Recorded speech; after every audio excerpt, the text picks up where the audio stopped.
জবের ছাতুর স্মুথি বানাতে আমি এখানে নিয়েছি একটা মিডিয়াম সাইজের বানানা, নিয়েছি 3 চামচ জবের ছাতু, নিয়েছি ঘরে পাতা টক দই 2 চামচ মতো, আর নিয়েছি চিয়া সিড আমি আগের দিন রাতেই জলে ভিজিয়ে রেখেছিলাম, আর নিয়েছি অল্প পরিমাণে জল।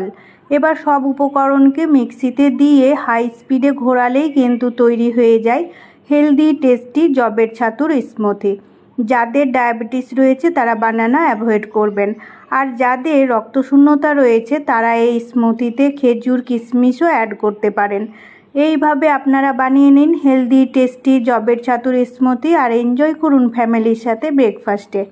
জবের ছাতু গরমকালে খেলে কিন্তু আমরা রোদের হিট থেকে বাঁচতে পারি, হিট স্ট্রোক থেকে আমরা রক্ষা পেতে পারি।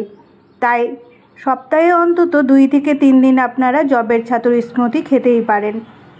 তাহলে এইভাবে বানিয়ে নেবেন আর জবের ছাতুর স্মুথি এনজয় করবেন ফ্যামিলির সাথে।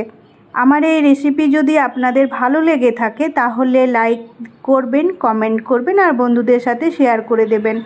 সবাই সুস্থ থাকবেন, ভালো থাকবেন, অনেক অনেক শুভেচ্ছা রইল।